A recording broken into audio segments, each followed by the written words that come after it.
what do you think are some of the hurdles or challenges that other physical collectors or like your Star Wars buddies are facing when they want to try out VeVe? It's a lot of people. Some people just don't want to, believe that digital is the future, and I always try to tell people, I kind of explain it like this. It's a little different, but, I'm a little older. So, I was always a music guy. So I was a CD guy, had millions of CDs, a huge CD collection. And when the digital music came out, I still would not buy digital music. I wanted that physical CD. And then 10 years after that was in, I didn't own one CD and I had a digital library full of music. So, I kind of think VeVe's going to be the same way. I mean, you're never going to get rid of physical toys, obviously, but, depending on how far the AR and everything goes, you take your kids on a trip and they got 1,000 toys on their phone, that they could play with an AR or whatnot. And, it's going to be a big deal. I believe that. So that's part of the reason why I'm still here. So what's up, everybody? Welcome back to another episode of the VeVe Vantage Podcast. We are so glad to have you here. Our guest today is the 13th biggest whales on VeVe with over 7,000 NFTs and so many fantastic specimens such as many mint 41 Star Wars posters, Darth Vader the whole set with mint 300, 400, 500, Kylo Ren lightsaber first public mint 41, Yoda lightsaber FA year mint 1980, Luke Skywalker lightsaber mint 77, Ashoka Tano lightsaber mint 1977, and all but 5 secret rare comics on the app, and again the other 7,000 NFTs as well. That's how you know this is going to be a great conversation. Our guest today, Huskshow or Robert, I think is the real definition of collector at heart, and he has so many incredible stories of how he was able to collect these specimens, his love for Star Wars, insight, stories, mistakes, lessons, everything. We guarantee you will enjoy this interview. Let's get to it. Robert, welcome to the VeVe Vantage Podcast. We are super excited to have you here today. And so I know that you are a huge collector on the app. I think you are number 13 in terms of the biggest whale. So super excited to be learning from you. And I know you have some Star Wars collectible in your background, and you have some really nice Star Wars artwork and posters. So super excited to be talking about that as well. My first question for you is, how did you get started with VeVe? Tell us a little bit about your VeVe story. Well, it's kind of funny. Well, Mr. V, I think he knows one of the guys that works for me, Austin, K Collections, and he was coming to work, every day. Check this out, look at this. I bought this, and now it's worth $2,000. You got to get in. You got to get in. And I was pretty skeptical, and then I finally joined, and just started from there. Of course, right in the all-time highs to boot. So, it was pretty interesting. So I know that you joined January 17th, 2022. That was a very wild time in VeVe history because prices were all-time high. How was that experience for you as a brand new user coming in, seeing price skyrocketed, and then went all the way down a few months later? Well, originally I was pretty skeptical. I came in, and when I first joined, I wouldn't spend hardly any money. I would go for drops, and back then you could never get a drop. So, and then, you seen the Waltz for 40,000, the Spider-Mans for whatever they were, $100,000. And I used to tell Austin, I said, there's no way that anybody's going to buy that stuff for that kind of money, just spend thousands of dollars on these things. And, and it took me a while. I really didn't even start buying for probably a good month or two. I bought something at floor here and there, just whatever random in at floor. And, it took me a while to kind of get into it a little bit. And, then prices started coming down, whatever it was, a month or two later. And all of a sudden, well, God, Walt's starting to come down, maybe I should start thinking about getting one of those, or, everything just that was out of reach before, started coming down. And So I kind of just started buying a little bit, and I still didn't get too crazy at that point, but I started buying a little bit more and more. So, and then I've evolved so much on my journey too. I mean, I'm still learning every day like everybody, but I like I said, I would buy floor things, and then it turned into buying 3 digits, and then that turned into buying 2 digits, and then it's like, well, FA years and matching sets, and it took a while to evolve for that. So, but it's been fun. I love it actually. I really love VeVe. Well, so you were saying that you were easing into it as you were getting started. Was there something that, well, I mean, maybe it's a little obvious given the cool collectibles that you have in the background there, but what caught your eye as you got started, and what did you start cherry picking, let's say, as you started easing into the market? A lot of it too was like the animated collectibles. I started seeing some of the animated ones. It's like, God, those are just cool, and you start doing them in AR, and it's like, wow, these are actually really cool, and and then Darth Vader came along, which I'm a huge Star Wars guy, and that kind of really started setting things off. So Darth Vader, that Star Wars drop, that was some wild times right there. So I'm sure you guys know that. Yeah, that was, it started off around like 700, dipped down to like 500, and then it just took off, right, to like 2000. And what was the high, like all-time high, like 4,000 plus? Yeah. Yeah, that was wild.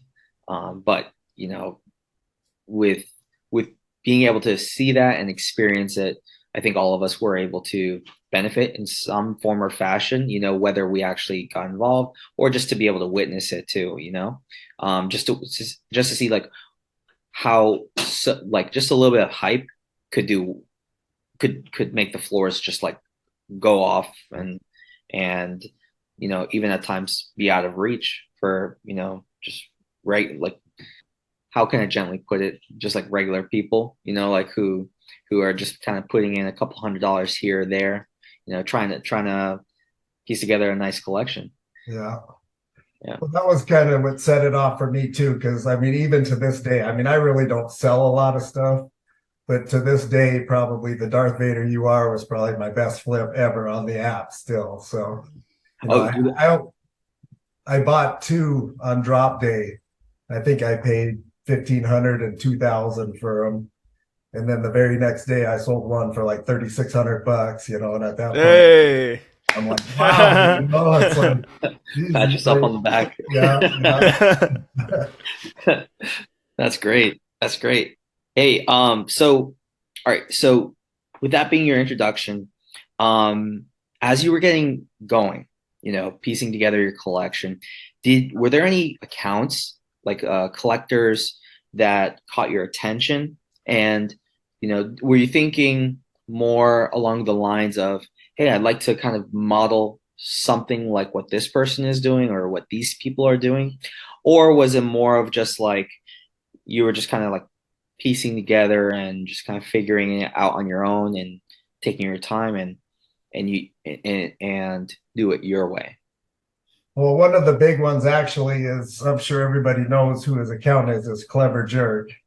I started seeing his profile and some of the things he had, and he's a big Star Wars guy too. So it's like, wow, and he was pretty much a pretty big inspiration for how I kind of took off on collecting, just some of the mint numbers he was getting. I would never think of stuff like that, and it just kind of took off from there. So, but even to this day, I think he's still got one of my favorite collections on the entire app. So, and I know there's DrProfit and guys that have massive amounts, but just for mint numbers, his collection is incredible. Yeah, that's for sure. I remember as I was getting started, I was just trying to like ask a whole bunch of different people their opinions, get as much different insight as I could. And YouTube was pretty much the way that I learned how to go for a drop, how to try and go for a rebound, even though to this day I've yet to get a single rebound. So I spoke with I messaged with DrProfit, and he was I asked him like, all right, what would you what advice could you give me? Like, what do you think? And he was telling me that he's so busy with his, like, in real life business or what have you, and he did not have the time to think. He was just going purely for volume and securing like the lowest couple of mints that he could for each drop, and then he'd just go on about his day. I was like, oh my gosh, like, and like I asked him if he had any mints in his collection, and he would say, I don't have time for that. Like, because he has just so much of each collectible. He said it'd take too long, or his app would not fully function. So, there are some people, such as CleverJerk, who are kind enough to give, some thoughtful feedback. And that's kind of what, like someone like myself, or, anybody who wants to start collecting would hope for, having that positive experience and having some meaningful feedback. So you were saying that you saw Clever's profile, and that's something that you wanted to model. So how did you go about that? So how did you go about making it your own, or putting your own spin on it with your collecting? Well, I kind of, I mean, obviously it was things I liked, obviously, and I mean, with the Star Wars stuff, obviously special mints, FA years are the way to go, but as you know, they're not cheap to obtain on everyone. So, I started getting, my clean mints, Will, you said you seen my profile, so like the 100s, 200s, 300s, I started kind of just going for those, and kind of started liking the consecutive, like 100, 200, 300, 400, kind of going that way just to kind of keep things in perspective without spending, $10,000 a week on draw or, secondary market. And then once you start collecting certain mints, and I'm sure Mr. V, people kind of find out what you collect and they try to go get those mints, and they're trying to charge you an arm and a leg for them. You know that. So, Yeah. So, Robert, I know that you started in January 2022, and so it's been a year and a half now for you. But in that relatively short amount of time, you have accumulated over 7,000 NFTs, which is a very substantial amount. Why did you commit a lot of capital and time and effort into VeVe back then and until today? Well, I kind of just started, I was going into collectibles, and then, all the MCP talk started coming around, and the market started dipping and dipping. It seemed like everything I would buy, it would just go down and go down and go down. So I started going after secret rare comics, because I started figuring, they're scarce, 600 max on the highest ones. So I started collecting as many secret rare comics as I could, just for MCP. And then that kind of just turned into going after comic sets at that point. So, and then stacking a lot of commons, uncommons, that kind of thing too. But I do eventually, one of my goals in this app is to own every secret rare comic on the app. I'm not quite there, but that's one of the goals I do have in this. Yeah. So we just had the Star Wars month. You are a huge Star Wars fan. What do you think about the way VeVe handle this IP in particular? Are you happy with the drops? Are you happy with how they gradually introduce different characters every year? So, for example, we had Darth Vader last year. We have a few more in between. And now for this year, 2023, for Star Wars month, we have Luke. As a Star Wars fan, what are your thoughts on how VeVe handle Star Wars IP? I'm actually okay with it. Obviously Yoda was one that I would have really liked to have seen, but again, I would rather wait and, let them roll them out over time than to just roll out every single main character within a short period of time as well, So, I mean, I've been happy. I mean, the posters get a little bit too much, I think, for me, but I mean, I still buy them because they're Star Wars, but I mean, and I'm okay with the off-brand characters, they make them scarce, which is nice. So, as a Star Wars collector, the scarcity is always nice to have in your collection as well. So. Yeah, that is something that I have one thought and one follow-up question. Last recording, I and Mr. V discussed the fact that VeVe is gradually running out of really good like Grail FAs to drop. For example, like you just mentioned that you hope they would like space out these really good characters just so that, well, in my opinion, so that we have good material for marketing in 2024 and 2025, right? Because when folks come in the future, we need something to pull them in. So maybe, Yoda, or maybe like, Yoda in 2024 or something like that, something that has that gravity will be very helpful. And so I was a little bit concerned that we have already introduced so many great FAs that took the licensors almost a century to develop, like Superman, Spider-Man, Batman, Darth Vader. I was more like worrying that we may not have that content library that is good enough to market the app to more people. Robert, so it looks like you also collect physical collectibles, right? Like your Star Wars tattoo.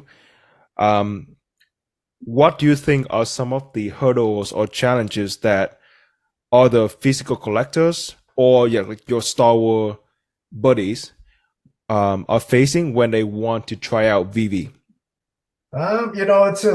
It's a lot of people. Some people just don't want to, believe that digital is the future, and I always try to tell people, I kind of explain it like this. It's a little different, but, I'm a little older.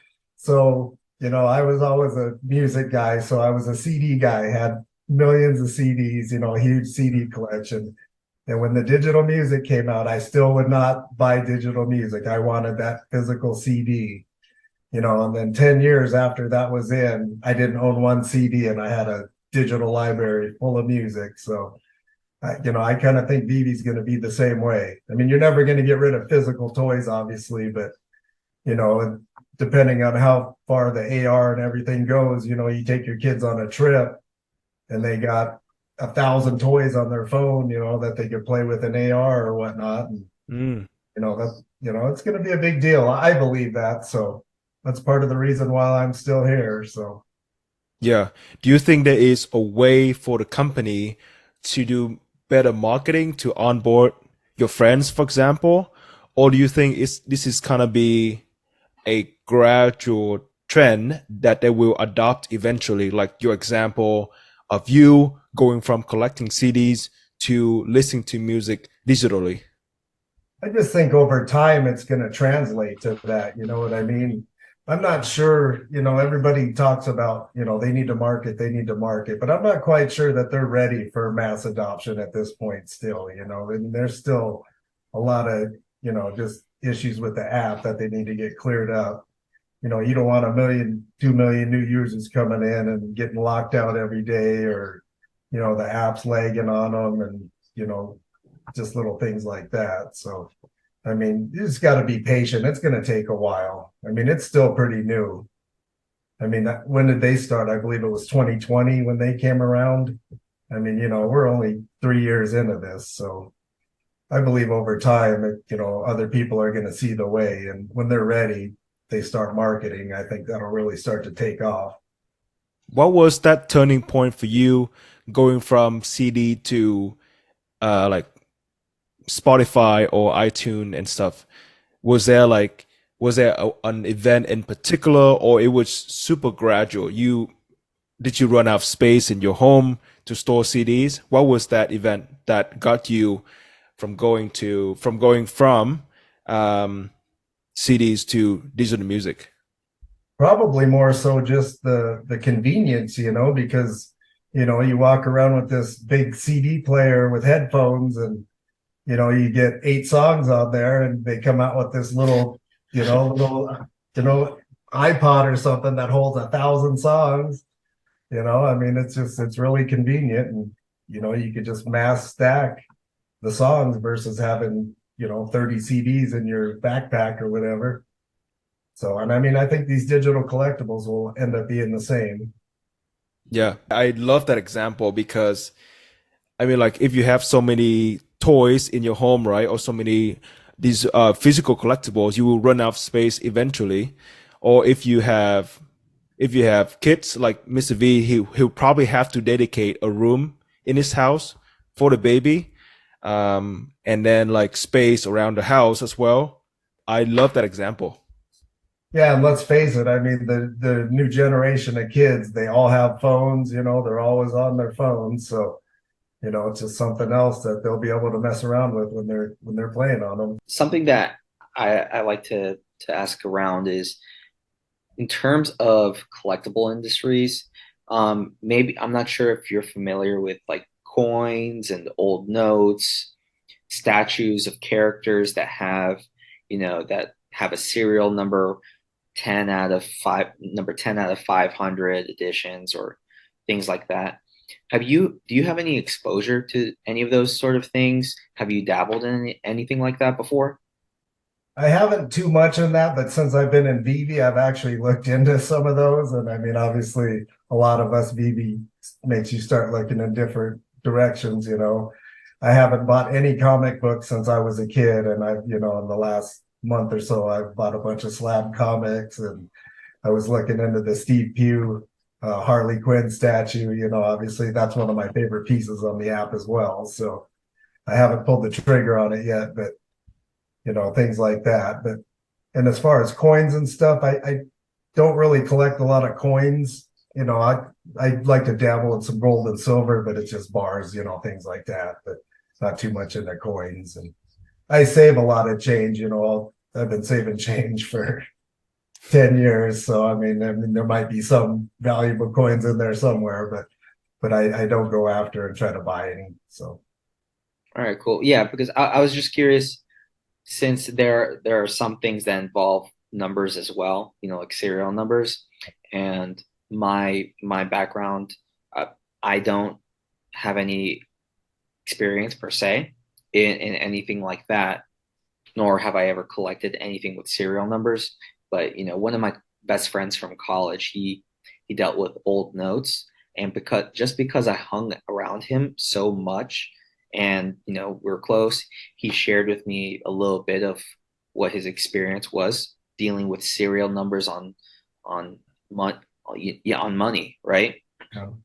And that there are some big time collectors from all around the world, some NFL coaches that he's personally flying out to, dropping off these old notes with special serial numbers on them.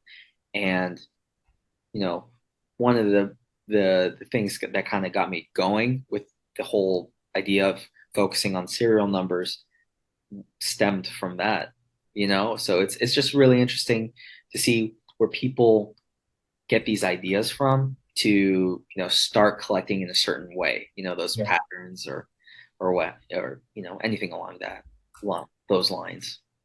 So yeah, serial numbers, they could probably translate into anything that's numbered, and a collectible, obviously, it's always going to translate somehow or another. And I'm not too familiar with the serial numbers and money. I've heard stories of, bills that have sold for incredible amounts of money, though, just from certain serial numbers. I have heard about that. Just throwing this out there, my buddy actually got a hold of the very first $500 bill ever printed, and he sold it to he sold it to like some Russian multimillionaire for $500,000. Yeah. $500 bill, Wow. very first one, and the markup on that, like based on what he got it for, was, I mean, the commission was really nice. So I mean, Sure. that just really stood out and kind of emphasized for me that made it stand out even more. Like the first of something Yeah. means a lot over time, right? Things can appreciate in special ways. I definitely agree with that. Though, I mean, same thing with the FAs in VeVe, the first is the first. It's always going to be sought after. So I really believe that. So, Yeah. That's for sure. yeah. Yeah. Hey guys, just a quick message. Every week, I, Mr. V, work over 20 hours to bring you the most non-BS VV content. English is my second language, and there were nights we recorded until 1 a.m. My brain stopped processing, and I naturally spoke Vietnamese to him, and it got pretty weird. But that's just how dedicated we are to this podcast. In return, we ask you to enter a gentleman agreement. We will continue working into 1 a.m. for you, but we ask you to subscribe to the podcast, leave us a rating, and tweet at us to tell us what you think, because those comments will ultimately help us to refine the content just for you. That's it. That's all you need to do. Let's get back to it. With all these new drops that come out, especially this month with the Star Wars collectibles, it's quite a bit, right? Every week they have 3, maybe 4 drops between the collectibles and the comics. How do you manage to pace yourself? Is it more based on if or when you find something that you like, or is it something else? Well, it's probably something, but I typically go for every drop. So I mean, I'll typically at least try to mint one, and if I can, like today, obviously I couldn't, I didn't get one, it's something so limited, but if it's something I really like, I'll try to mint, a bunch, just play the gambling game. But, even if I don't get anything good, I typically, like I said, I don't really sell, so I'm not going to turn around and floor it for half of what I just paid for it. So, and then what end up happens usually is I go for the drop and get just some random mint, and then I have to turn around in the market and just buy the one I wanted anyway. So but they have been doing a lot of drops. Like I said, I'm trying to collect all the secret rares and trying to keep up with those lately. I mean, it's like 2, 3 a week, whatever, sometimes. And yeah, it gets going. and that's a tall order. Yeah. Yeah. So if I understood correctly, you don't necessarily sell collectibles or comics. You just hold on to them and you just load up the gems as you see fit. Yep. Wow. Unfortunately, yep. All right. Well, I mean, that's really impressive, but like also that's conviction at its finest, Yeah. to be able to have that opportunity to continue to gather all of these different these variety of IPs, these different mediums of collectibles and all that. That's making it a lot more. Do you find that makes it more enjoyable to have your collection grow at that rate, at this kind of rate, or do you find time to be able to enjoy everything, like project it in AR or read the comics, project that in AR too, so you actually like turn the pages? Or how do you find yourself enjoying these collectibles and comics? I do actually enjoy when I do read comics, the ones I get, certain ones I want to read. Sometimes if I mint them, I won't read them just because I don't know if that's going to mean anything in the future. But when I have multiples, I'll read them. And I really do enjoy the AR. The only problem for me is that, and I don't know if it's just my phone, but the AR or showrooms is so bad for me just getting collectibles in there. I can hardly get anything in there. Well, you have over 7,000 NFTs. Yeah. That's a really good problem to have. One of the things they really need is when you're adding collectibles in your showroom is to be able to sort through them and pick, because if it's something I bought a year ago, I can never even get that far without the phone crashing before, so then I try 2 or 3 times and I end up just giving up on it. And, that would make it much more enjoyable that, if they get that situation taken care of. My next question for you is, you mentioned that you don't typically sell your NFTs. Is that because of you being emotionally attached to them? Like, oh, I love these collectibles and comics. They bring me back to my childhood, or I love this fandom. I don't want to sell them. Or is it more so of because you can see a higher return on investment in a few years. Therefore, you want to hold on to them, and then so that you can take more profit later. It can be either or it can be like a mix of both. What is that distribution? Well, I do love a lot of them. Obviously, they have some great IPs on this app, so I do love a lot of them. But some of them, obviously, I have a ton of things. I really don't think I'm going to get a very good return on them, regardless. So, I mean, more to me, I'm just, it's more to just keeping my numbers going. It kind of gets to be a little addicting, seeing your total number of items go up. And hopefully, I mean, I think with MCP, you're already seeing that, it's making things a little more competitive.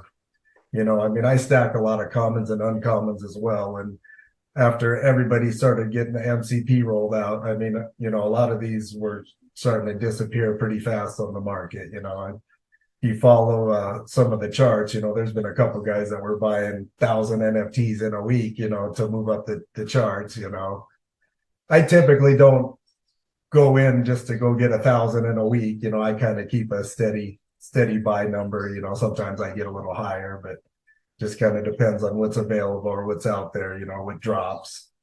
Yeah. So it sounds like VeVe is succeeding in the sense that MCPs is getting into your competitiveness, right? Is that right? Like, have you started collecting more from after the phase 1 of MCP? So the reason why I'm asking this question is I only have like 40 collectibles and 40 comics. I am not affected by MCP. I don't care too much about MCP. But for huge whales like you, I feel like there is a competition going on there, and I would love to hear it from your perspective. No, there absolutely is. Like I said, I mean, I check the charts every week, and like I said, there's one of the things I was trying to do is I would really love to crack the top 10, but it's so hard to do because those guys are buying too like crazy and they're really going. But one of the things with all the commons and uncommons I stack too is, I'm hoping in the future they bring up some kind of burn mechanic, obviously, which has been rumored. So, I mean, I have a lot of things that, if need be, I'm going to start burning, just make things more scarce, and maybe you'll get something for it or what. Robert, to follow up on your answer, it sounds like you're really into MCP, and it sounds like from your opinion, you think that secret rare comics does a trick in terms of point. But I've also heard people saying that maybe the rare comics are also like a great device to get points. So from your perspective, because you are really into that aspect of the app, how would you recommend a new users, or how are you trying to get the most points for the least dollars? Definitely, yeah. I mean, if you're on a budget trying to get points, definitely rare comics, are the ones you can get them anywhere from $6 to $8, and they're 2 points a piece. So I just like the secret rare comic covers, to be honest with you. So I like the white backgrounds on those. That's kind of why I go for those. But I mean, I do have a pretty big stack of rares and ultra rares, but secret rares, I'm getting up there a little bit. So not a DrProfit or anything, but I got a pretty healthy stack of secret rare comics. Yeah. So you are where number 13 on the ranking at this time. When you see the weekly chart, do you get a little bit of the FOMO? Oh, I'm so close from top 10, I have to buy more, or you are more like, or you feel kind of casual about it? I kind of get a little pressure to buy, but I typically don't get too carried away. Like I said, I've had a few weeks where I've bought a lot, but it really depends on the market. If you get in the market and there's some decent prices, or even on these commons and uncommons, if they're pretty cheap, I'll go in there and sweep them up and, add some numbers to the stack. So, VeVe's a funny thing. I swept a secret rare comic. I won't say which one because I'm trying to stack a bunch, but I swept it up to like it was a fairly reasonable one, and I swept it up to like $124.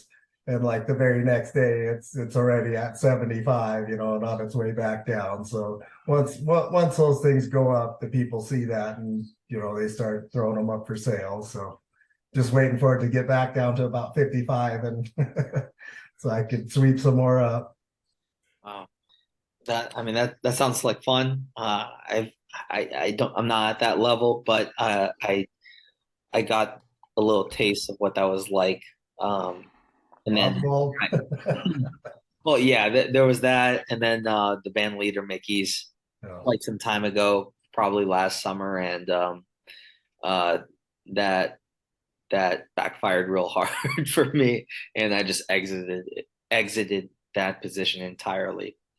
But in either case, so it sounds like you spend a fair amount of time on VeVe, seeing where the bargains are, and how do you balance your time on VeVe with your reality? Like with your time off the app. How do you manage to find that sweet spot where you're comfortable with both?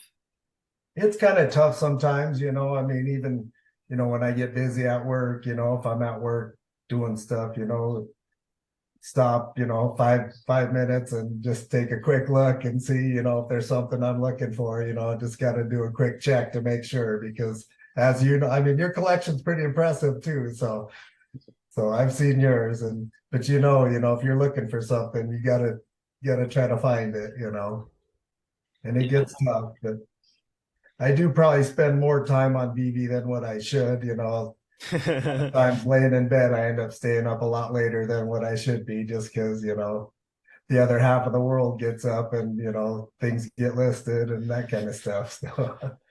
Oh man, yeah. No, I wake up in the middle of the night. Well, I regularly wake up in the middle of the night 2-3 times to check the markets just to see what's available, because you're right, there's always opportunities. It could be any second. It stinks when you miss out on an opportunity. I'll be the first to admit this. I get furious if like it's to no fault of my kids or my wife, but if they need me for anything, I feel like that's always the moment when something important pops up in the market and I miss something. But just kind of trying to keep a level head when and understand, and I'm trying to get an understanding of, like, you can't win them all. That's where my competitive side comes out the most. And how do you, so with the Master Collector program and finding out what the rankings are each week,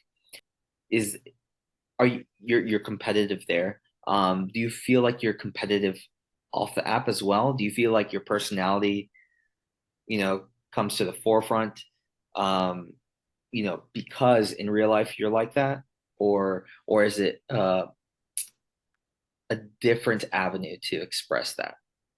No, it's probably my personality. I mean, even growing up, board games, we used to play a lot of basketball with friends, and I mean, the competitive, I've always just been, I hate to lose. And, I mean, I used to play, like I said, play basketball with friends and coworkers, and we'd almost be out there fighting because everybody's so competitive. So it definitely comes forward too, Excellent. Robert, my next question needs an introduction, so it's going to be a long one. The question is, one thing that's special about your collection is you have both quantity and quality. So quality here means the specimen, which is not easy to accomplish. For example, you have some Star Wars posters and artworks that have mint 41. You have a lightsaber, mint 41, mint 100, 200, 300. Your Darth Vader set is really cool. I think the common is mint 300, uncommon 4. Yeah. There you go. Yeah. You have a lightsaber mint 77, which is the FA year for Star Wars. You have one very special Disney poster that I saw, Dream from Day to Night, 1923. That's the mint. And so I have three follow-up questions. What is one specimen that was hardest for you to get? What is one mint that you regret getting?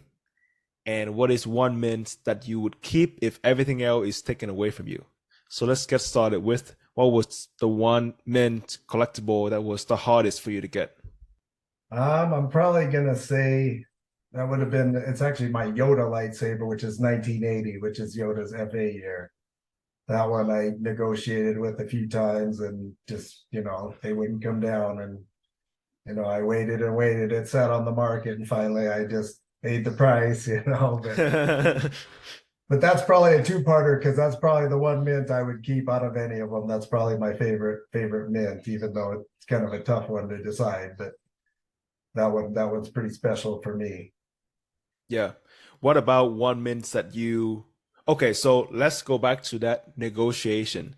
If you were to do it again, so if that Yoda lightsaber were to appear on the market again, you are in communication with that seller, you think you would do anything differently to maybe try to get it for less? Or yeah, just anything in general, because I'm sure Mr. V also has a lot of stories and lessons and mistakes from negotiation with those kind of sellers. I don't know if I would do anything different. I mean, maybe my negotiating tactics might have been a little different, but sometimes on a special piece like that, I always try to think is, some of these other guys out there are, what are they willing to pay? And that's a hard thing to judge, and either do you make the move on it and risk not getting it, you know what I mean? So I mean, I still would probably do it over and get it again, because that was something I absolutely had to have. And that's part of my personality too. If there's something I absolutely have to have, I mean, chances are I'll do what it takes to get that. So, that's a bad thing too. I mean, I respect that. I mean, it's that opportunity cost, right? Yeah. Who's going to pull the trigger first? And that's a scary thing, especially with things that you are really emotionally attached to. And, there's only a few of those items, collectibles, that you have an opportunity, like a one-time opportunity to get, right? Because it's the FA or first edition, first appearance or first edition. So I completely understand how you felt about that. Now with that lightsaber, and with it being the first appearance of Yoda as well year, what came to mind? Like, what emotions came up as you were thinking about that and reflecting on it? And it sounds like you had a good amount of time to think on whether you really wanted to pull the trigger or not. Yeah. I seen it in the market, obviously, and it was there for, I don't even remember, a few days, and I checked all the time. I mean, I was always, did somebody buy it? Did somebody buy it? And then I tried to make a deal and just didn't happen. And it's like, man, I want that lightsaber. If nothing else, I want that Yoda. And I thought, God, that's just way too much, and if I ever go to sell it, I'll probably never get what I paid for this thing, but I had to have it. So I just, a couple of days later, just paid the price and snatched it up. So in my experience, it's kind of gone both ways, unfortunately, where I may have made a sale, but then, the other person may have been bitter because they didn't want to necessarily pay X amount. And, on the other side, I've paid X amount reluctantly for a collectible or a comic maybe. And after that experience, I may have gotten what I wanted, but it left a bitter taste in my mouth, right? Where I knew that I didn't want to deal with them again. And no matter what they may have thrown at the market, on the marketplace, I just refused to buy anything from them, right? Was it along those lines for you, or do you feel that way ever? Do you have any experiences like that? I do, and I don't remember which one it was. It may have been the Yoda, but I don't think it was. But it was one of the lightsabers I bought. I paid a huge premium might have been the 77 Skywalker. And the guy actually had like the 42 on the market at the same time. So, I paid his premium on the 77 or the whichever one it was. I don't remember exactly. And then I hit the guy up. I said, hey man, I just bought that one from you. I said, let's work out a deal on the other one you got listed. He immediately ups the price $1,000 on the market. It's like, you know what? I'm never buying nothing from you ever again. I'll remember your name, and no matter how bad I want it, you're not getting any of my gems ever again. Yeah, that's it. It's not the nerve that some people have to do things like that. I had a similar situation just last week. I was trying to finish an Oswald set, another sub 100 set, and I messaged the guy like, "Hey, would you mind dropping it like 50 or 100 gems?" And he immediately delisted it and said he wouldn't sell it. And then just yesterday, I saw it pop up in the market for 500 or 1,000 gems more than what he initially had it up there for. Yeah. So yeah, there's people like that. It's tough. Tough. It sucks when you want that man, but again, it's just one of those things. And like I said, I'm not going to name anybody, but I always remember the guy's username. And it comes up, that's a no sale, buddy. Yeah. It's also a lot harder when you are competing in such a very sought after IP like Star Wars. I feel like Star Wars fans have money to spend. For example, like if you didn't get that, was it 1977? What was the mid number for the Yoda lightsaber you have? 1980. Okay, 1980. Imagine if you didn't get that and a collector like CleverJerk get that, or our previous interview guest who is also a huge Star Wars fan, Mr. 41. Those two guys, or like DrProfit, those three guys and many others will probably keep them forever and will never list them again. Sure. And that might be it for you, in terms of opportunities. So it's a very tough balance, and it's a very tough question. Yeah, and I always think that, like Mr. V was saying, you have to find that balance. What's this guy willing to pay? And funny story, because I chat quite a bit with CleverJerk, and he wants that 1980. So did he give you a good offer?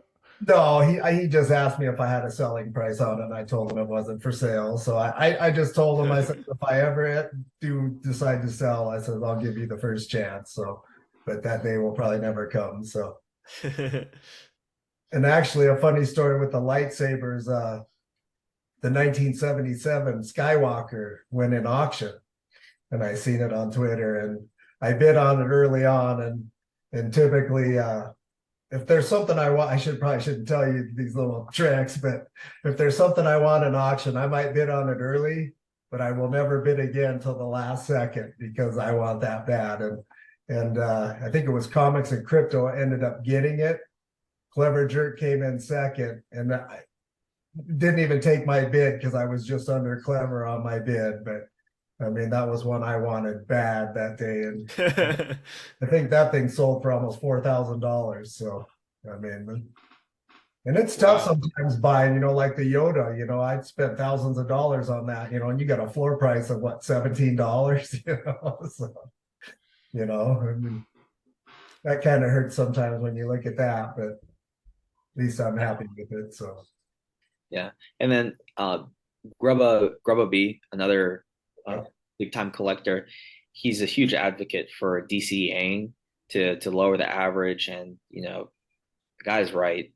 So there's always that opportunity, but for guys like me, I'm not able to DCA because I put most of my gems into those special mints that I like to collect, right? And so for anyone who's tuning in, DCAing is a powerful tool to help you lower those averages, especially if you like it, right? Yeah. So like, what's cool is that you love Star Wars, you love Yoda, and the lightsabers are awesome. I got to see them in AR, projected in AR, and those things are just wild to see in your home or wherever. But yeah, I hear you. I hear you with those missed opportunities.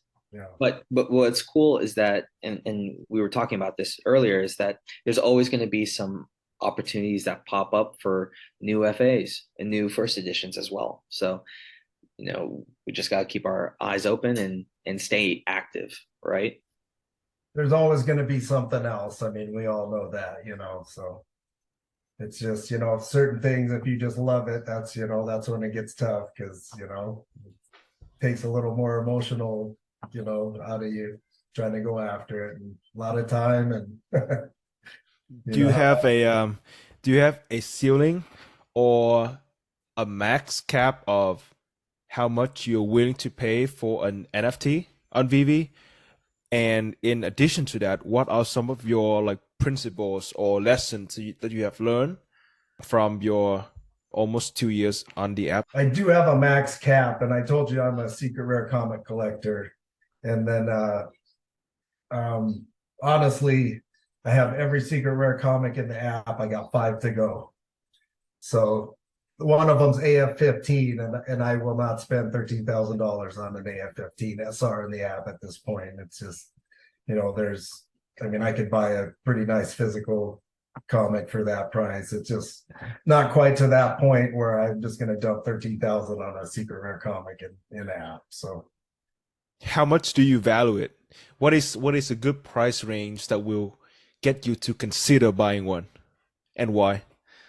well, the bad thing is I should have bought one the drop day. I forget. I think they were at about 7 or 8,000, and I mean that I would probably be willing to go that for one, maybe a little more. It just kind of depends, but it hasn't even gotten close to that since drop day, and it may never. So, I mean, a lot of people stacking those too. I know a few guys that have quite a few of those.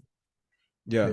Obviously you brought up Mr. 41. He's got an incredible collection as well. And, speaking of how we were saying, you always have to judge other people, what they're willing to pay. The last Star Wars job, that Yoda or the Jabba the Hutt 1977 was in the market forever. And I was kept, and it was really high and I wasn't willing to pay that. And I'm like, man, I'm just going to watch. And then all of a sudden he's got it, It's like congrats for him. He seems like a great guy. He's in the Mint Hunters group, so I mean he's got an incredible collection. So Yeah. So what are some of your biggest mistakes or just takeaways from your VeVe journey? some of my biggest mistakes, I mean, obviously I still do once in a while, but I mean early on was just FOMOing on drop day. Some of the secret rare comics, I was buying right when they hit the market, I'm just FOMO, I gotta get one. And I spent $1,200 and by the end of the day it's at 700, you know what I mean? And so I've learned, don't, you kind of find that balance of, for secret rare comics. So if drop day, don't start buying when there's 12 in the market for sale, I mean, once it hits 30 to 40, then it starts to kind of average out of, what it's actually going to be. And, just FOMO can be a bad thing for sure. Yeah.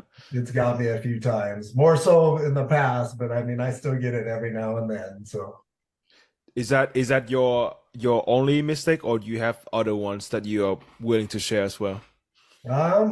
I told you I go for all the drops, but I don't get crazy on all the drops. But early on, and I think a lot of it had to do with when I first joined, you couldn't hit a drop. I mean, 3,000 comic, you couldn't even get one. You know what I mean? It was crazy. And I think it was the Moon Knight drop, or yeah, it might have been Moon Knight. I minted so many of those things that, I mean, I was buying and buying and buying, and here I am with a huge stack of Moon Knights. Yeah. How do you justify, spending gems on drops versus spending gems building a stack from buying on the market? Because obviously you saw how high the prices went when you first joined VeVe. So now you probably can see that, well, there are so many good opportunities on the market, but at the same time you're spending gems on drops. How do you DCA and build your stack, or like distribute your gems on VeVe?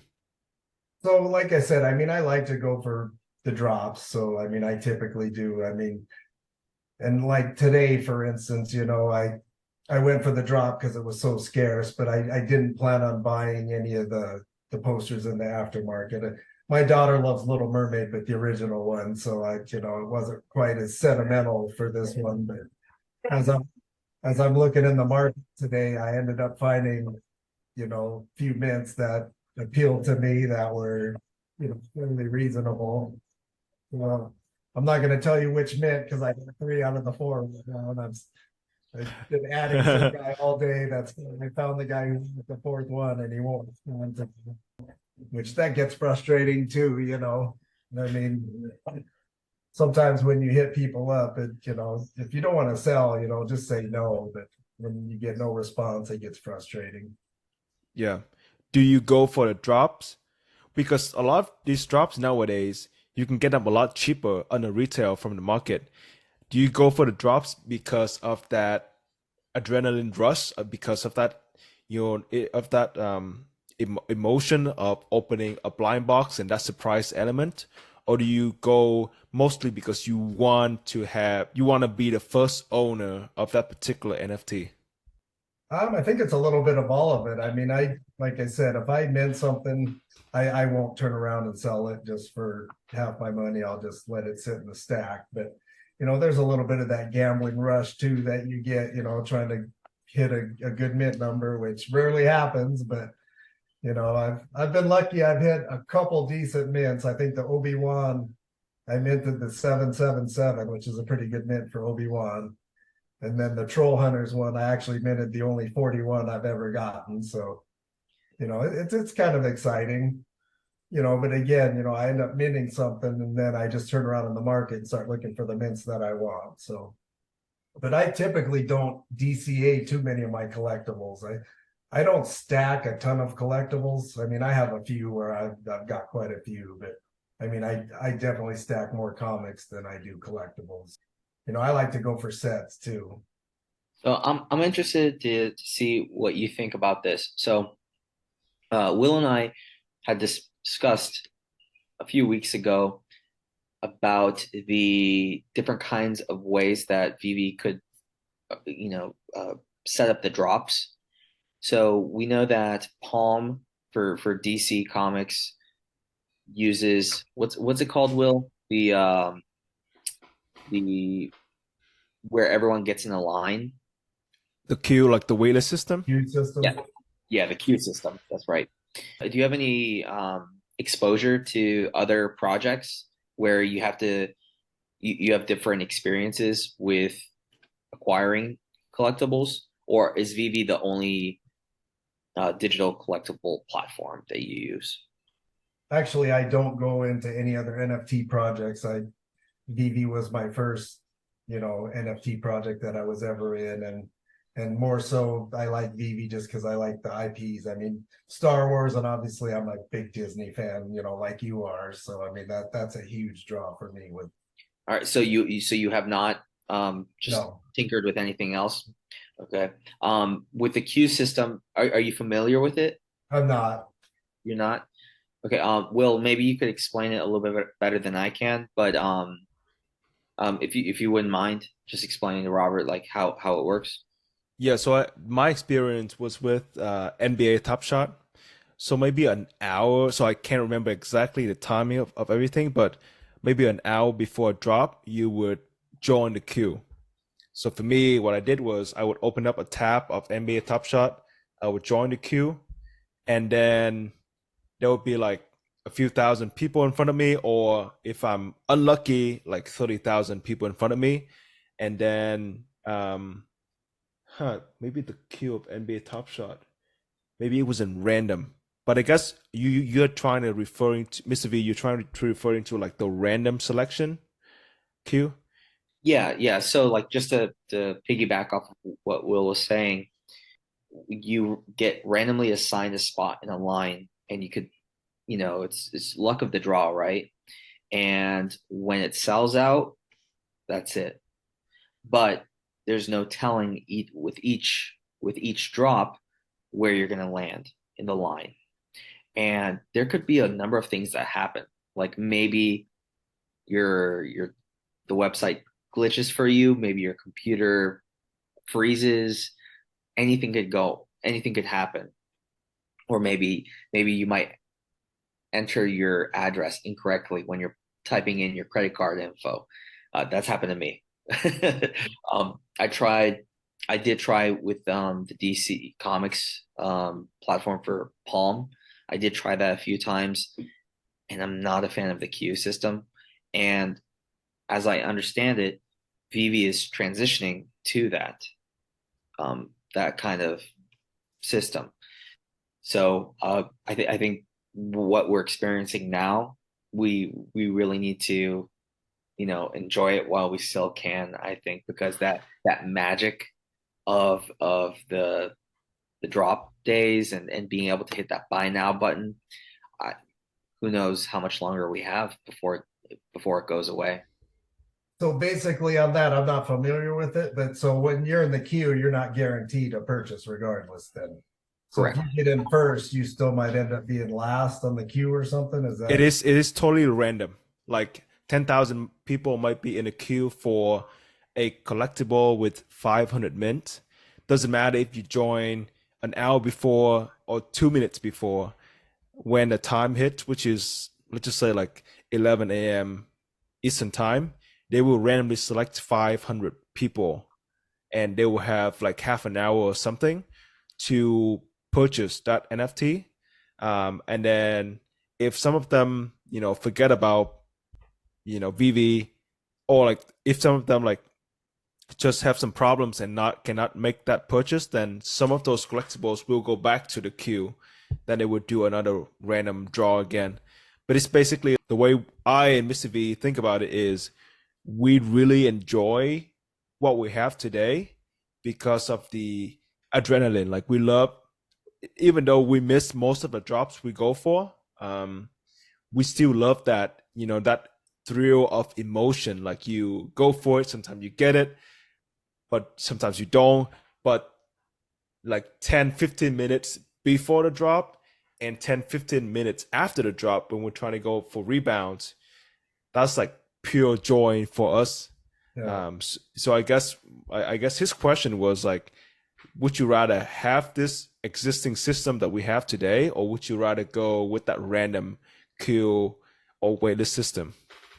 It sounds like I would rather go with what we got today, to be honest with you. I mean, that that doesn't sound like something I would enjoy as much. So I mean, if in the queue system, so if you get chosen, do you have to still hit a buy now or anything, or you just guaranteed to get a You purchase? have you have to come in and hit the buy now.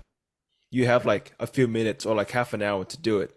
If you don't, like if you forget that, like if you get chosen and you go, make a coffee or you go to the restroom or something and forget about it, then it will get taken away from you, and that will get um it will be granted to somebody else. Yeah, I don't think I would like that better just because the way VeVe's set up, I mean, it's instant, either you get it or you don't. I mean, I Yeah, think I prefer that much better. yeah. Do you have a pre-drop routine? No, not at all, actually. Right. We do. Had to ask. Had to ask. Just because, unfortunately, I'm usually at work and I'm around a lot of people, so I kind of had to come up with some. I have to preoccupy everybody else around me and distract them in other ways so that so that I can have a shot at these drops usually. Does Um, it work? it helps. It helps, and like I feel better about it. Um, but yeah, I was just curious if you had some kind of routine, like maybe I know some super serious people who will grab or prepare a cup of coffee, they'll set up a desk, and they'll have pull up multiple devices and make sure that nobody else can bother them for an hour or so. So you never know. You never know. So thought I'd at least ask. I don't. The only thing I've ever done, and I haven't done it lately, is when I first joined, I was watching VeVe Vault's videos because he was giving you all the tips on how to, I never knew about buying comics, about Xing out and being able to buy multiple ones. I never knew that until I watched, his videos. And then he started doing the secret rare gate where you back out of the store with under 5 seconds and then back in and hit buy now. And I tried that a few times and I hit some SRs on, doing that. And I mean, I probably should try that again in the future, but in the last so many drops, I really haven't done that. So, and obviously anything big, I'm not going to back out. So I forget which drop it was. I backed out. It was a collectible drop and then it lagged out and I never got in for the drop. So it's like, yeah. Yeah, those nightmare situations. Yeah. I remember the Walt drop. I missed it and I tried to go for rebounds and I would go like in and out the entire time every time I hit a traffic light. And yeah, I don't necessarily have luck because in my experience, yeah, my device tends to lag out, especially with those like super popular drops. So if it's a big drop, I'll get it on that screen and I'm not touching it. I want to at least have a chance to get at it. So yeah, that's a smart thing to do. Yeah. Robert, do you have any OMI or do you have any thoughts about the token? I don't actually. I'm not a huge crypto guy. I got into crypto probably, I don't know, 5-6 months before I actually joined VeVe. And I mean, I've taken such a bath on all my crypto that it's really turned me off to anything. So I've recently just transferred everything I had over to Bitcoin too as well. And that's probably the only crypto I'll buy from here on out. So I mean, it probably has a future. I think, VeVe's got to come a long way before the OMI starts being, part of it. I know they've been talking about it, and I really don't follow the pricing on it or anything. So, but I haven't got into that just because I was so turned off by the whole crypto, after losing a ton of money. It's like, yeah, it's not for me. So, yeah. Is there anything? Well, I know like the reason why you got turned off by crypto is more of like a macro economic reason. But is there anything that the Ecomi team can do to incentivize you to consider it? And I would love to get your perspective because you are looking at it from the angle of somebody who is not interested in a token. I wanted to know what will get you interested in OMI.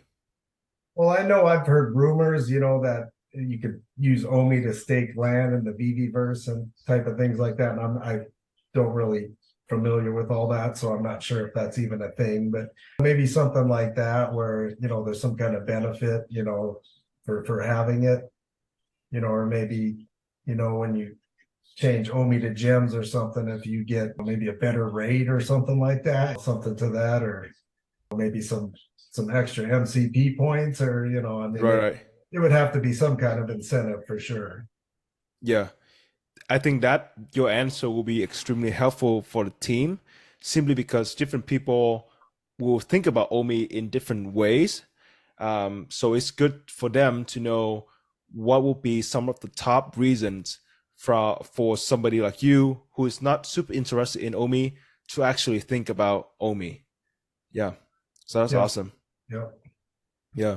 So if you were to get started on VeVe again, and you only have $2,000 or 2,000 gems, how would you build your portfolio to get the maximum return on investment in the next few years? Maybe like just keep it maybe a 5-year timeline. What would you buy so that you get the maximum ROI?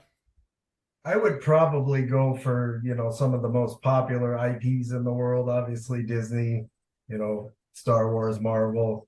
And I would go after scarce items as well. Scarcity and popularity are always going to be, a thing. Look at Miles Morales, SR, and, look at what Luke Skywalker is doing right now. Everybody complained about how bad he looks, but look how much he's selling for right now. So You mentioned that you wanted to focus on the big FAs, the popular characters. Are there two or three that come in mind that you want to mention? Well, with $2,000, that's going to get you what, one Luke at this point. So, I mean, right now, if I was going not so much collectibles, if something that's underrated to me personally, I think like Fantastic Four or Five SR right now is pretty darn cheap. I mean, it's last I seen it was right around $500, which to me that's a Grail comic and one of the better ones, Doctor Doom. So that one and New Mutants 98 SR has been really cheap lately. I've seen it, I think, as low as like $3.99. I would probably go after some of those SR comics like that. Right. If me. Okay, so that leaves you with 1,000 gems. You have to buy something with 1,000 gems. What would it be? Or maybe two, yeah, maybe one or two things. Well, with 1,000, you get close. You might be able to get like a Vader UR and a Todd. Yeah. I mean, I know there's a lot of Todd mints, but I mean, he is the first, VeVe NFT, so that's always going to hold some weight, I believe. So, yeah. When I go shopping with a 2,000 budget, Todd is always my my first option, and the next one would totally be Darth Vader too. So you are a huge collector on the app. You have over 7,000 NFTs now. Obviously, you will probably have a vision of where VeVe would be in maybe the end of 2023, 2024, and 2025. How do you envision VeVe in the short term and long term future? Simply because this is not going to be it, right? Like it's not going to be just 7,000 collectibles sitting in your wallet. There has to be a bigger plan. How do you see VeVe's future? I think they got a really good future. I mean, I personally believe, and I don't know if it'll be 2025, but I mean, I think in the future that I believe they are going to be a household name, and hopefully I'm right, but I really do.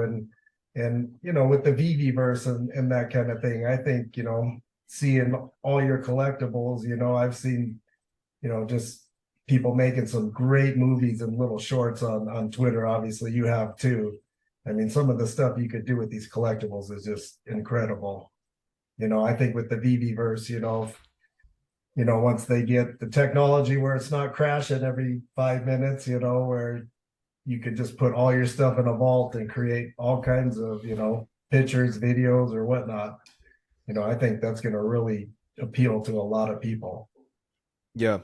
So over the past few months, well, the past month have been really good simply because VeVe was successfully with the crafting and MCP points. But the months before that, maybe early this year, we experienced a lot of negativity within the community because they missed so many deadlines and there was a lot of FUDs out of nowhere.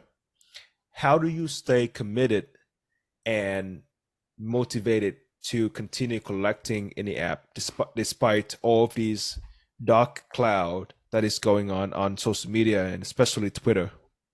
Missed deadlines to me aren't a big deal. I mean, that's just going to happen. I mean, they're a fairly new company. I mean, if it's 2 years from now and they're still missing deadline after deadline, then maybe there's a problem. But it's so early on that that's not a concern. And as far as all the people that FUD, I mean, VeVe's not perfect. Do I have issues? A little bit, but it's nothing that bothers me. Obviously, if it did, I wouldn't be here, but a lot of the negativity too comes from a lot of the same people. You got to understand that there's, you check Twitter and there's the same guys over and over that are just constantly, no matter what, you post something, it's a negative comment. And there's always going to be people that, invested so much money and they're losing money right now. That's, they're just going to FUD VeVe and blame VeVe for, their own mistakes. You know what I mean?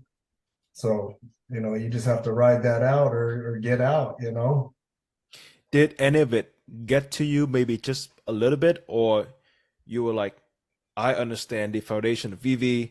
I'm here for a specific reason. I love collecting. I don't care about anything else. Was there a moment where you even question it a little bit? I'm not really questioning Mhm. anything. Um, you know, I don't know if I really, been that bothered with anything that's happened. The crafting issue, that was disappointing.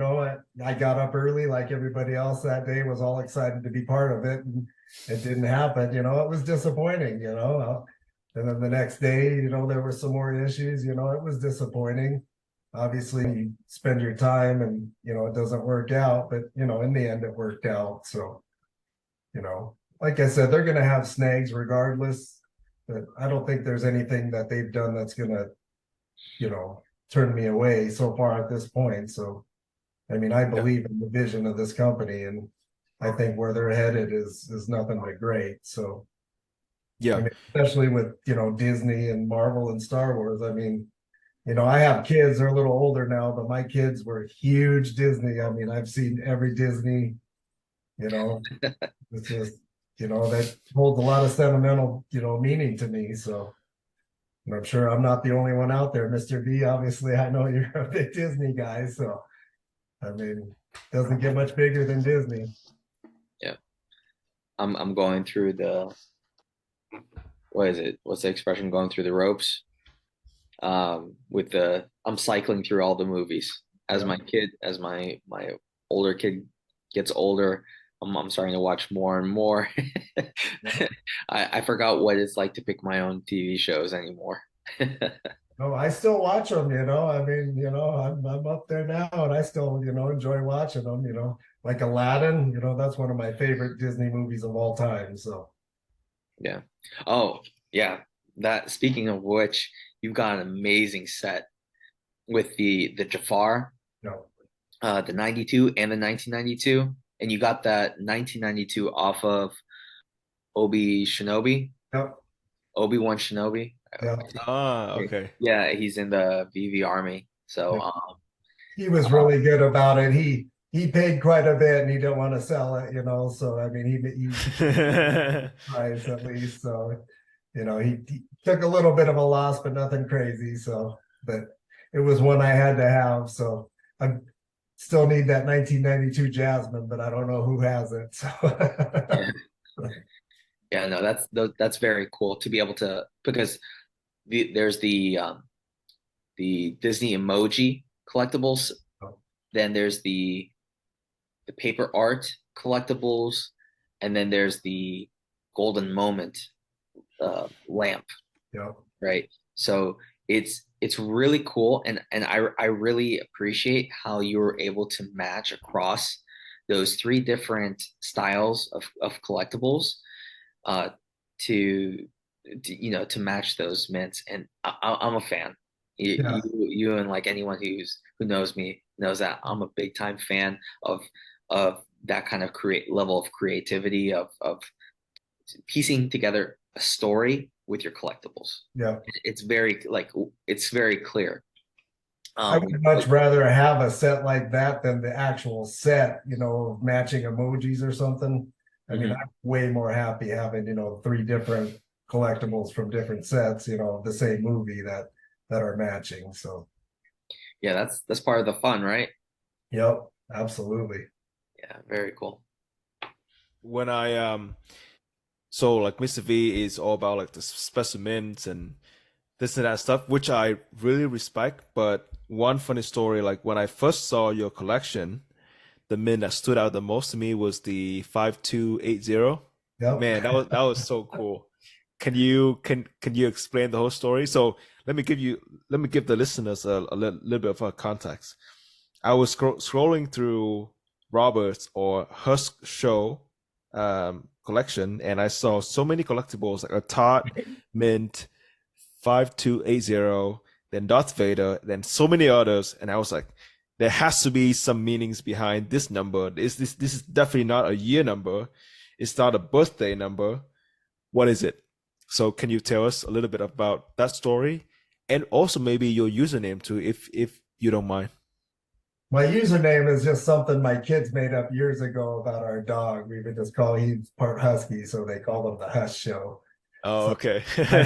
I just kind of threw that up there just as a tribute to the kids. So, I just kind of stuck with it. So, and Yeah. then the 5280 is actually a Colorado thing. So Denver, Colorado is 5,280 feet above sea level, which is 5,280 feet is a mile. So a mile high city, obviously. So it's more just of a Colorado thing, and it's kind of special around here. A lot of the restaurants are 5280 or 5280 magazine. So, it's a big number in Colorado, probably not anywhere else.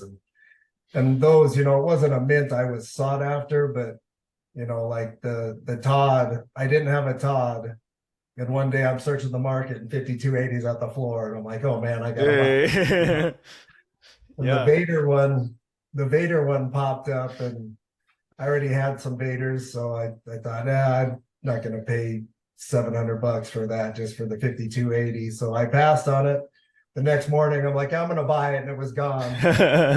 Oh man. And probably about a month later, the floor was about $200 less, and it popped up at floor, and I'm like, oh, that's my signal right there.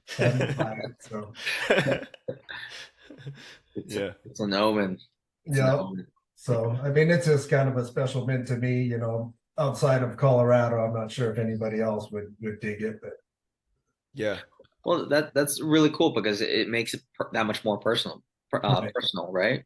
Right. And that's what this whole experience is supposed to be about, making it your own in some way, and the mint numbers make that possible. I do have quite a few collectibles. One of the things too is the profile. They need to make it so you can put more stuff on your profile. Because every time you get something new, I have to take something off, and it's like, man, what do I want to take off? Yeah. So, let's just say that you can hop on a call with Dan and David. What would be some suggestions or advice or concern, tips and tricks, just anything, topics that you would want them to hear or you want to tell them to improve your own experience, the app, the company, just anything in general?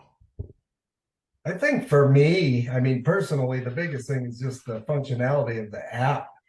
Like I said before, I get on the feed, and I'm not sure, hopefully I'm saying his name right, but you see like Nigan Tran, Clayton's photos of all his zillion collectibles in his showroom. It's like, man, I wish I could do something like that. And I just can't do it because, that just crashes on me, which takes a lot of fun out of that, for a new user, if you end up getting a few collectibles and that just keeps happening to you, you're just going to be discouraged, I mean, for me, I spend all this money and I can't even make a full showroom out of all my stuff, just to kind of, for the fun of it, so just the functionality things and, being able to DM another user, things like that. Or when you're selling something, you make a deal, it'd be nice to be able to just set it up as only a certain person can buy that when you list it on the market, type of thing.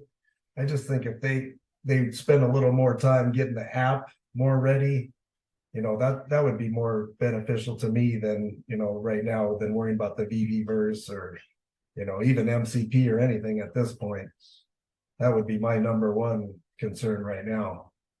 Yeah, I think that's a valid concern because, for folks to be on Twitter or Facebook talking about VeVe, they are so distracted by the other, topics or groups or their family members' Facebook posts.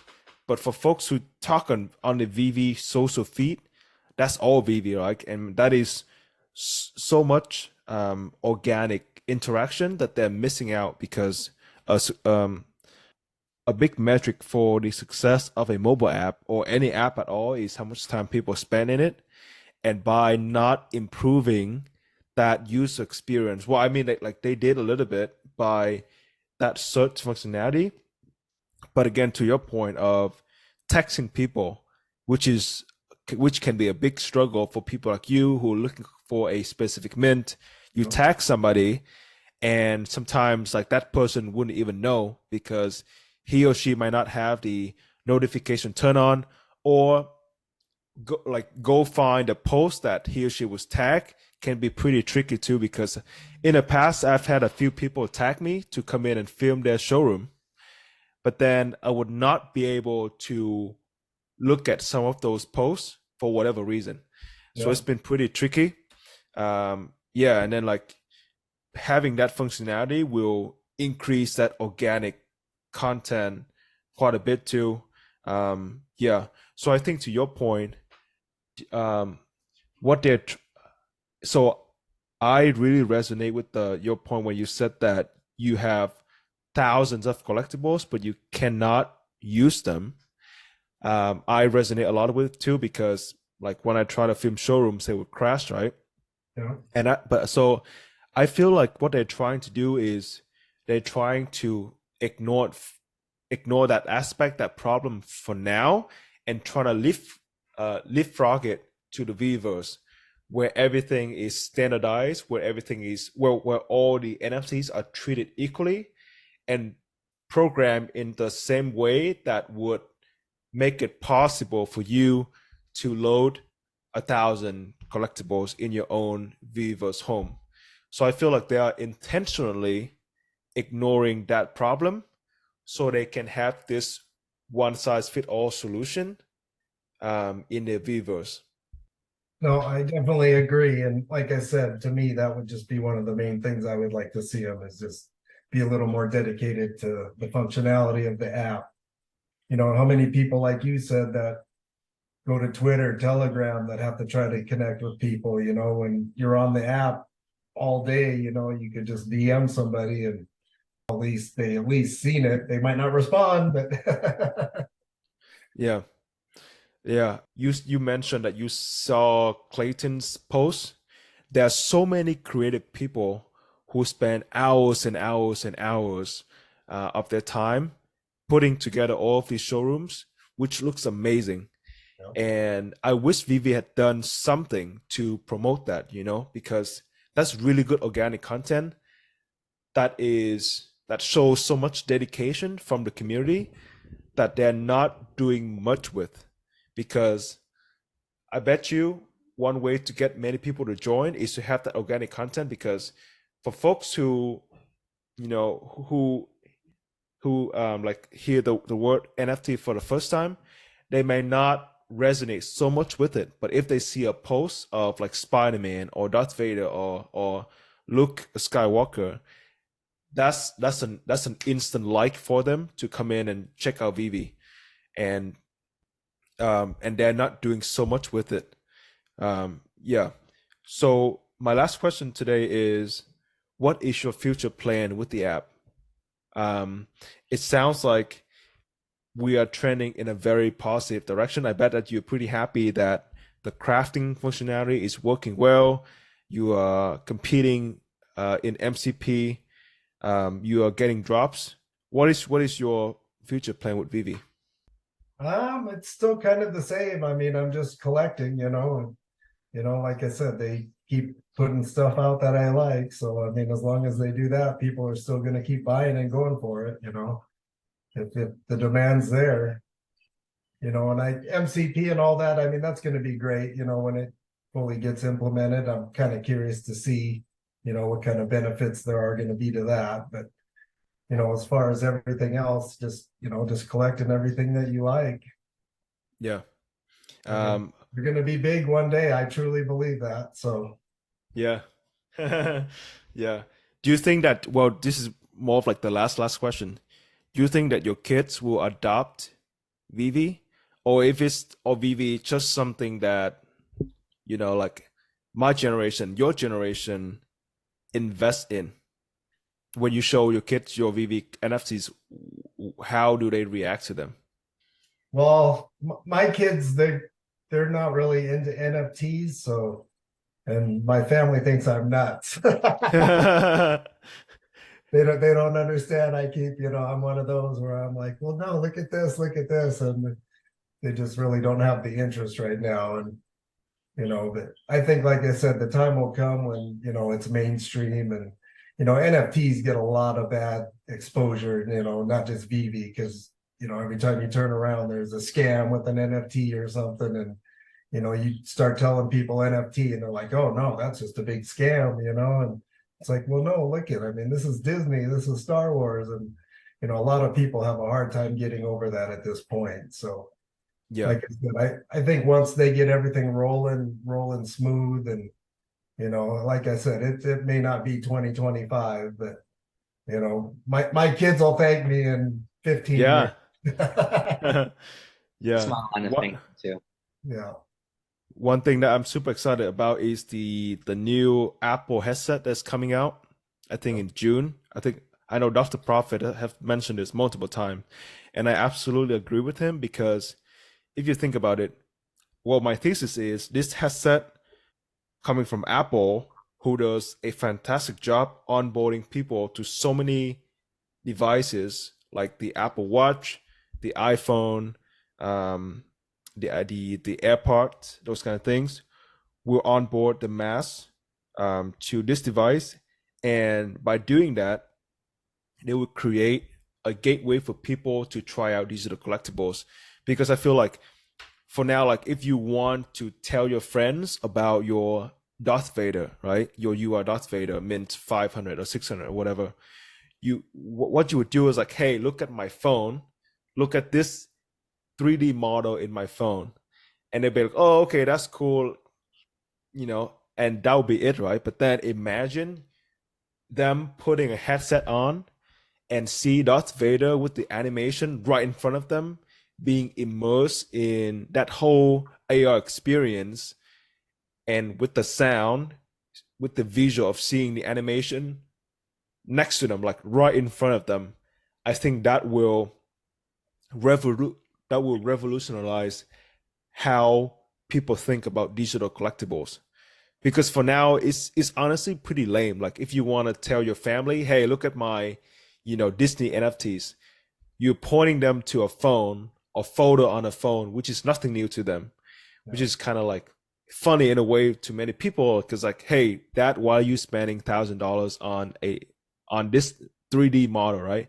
But then if they were to see, if they were to put on a headset and actually see and immerse in that whole experience, I think that would change a lot of people's mind, and I think that would really push adoption.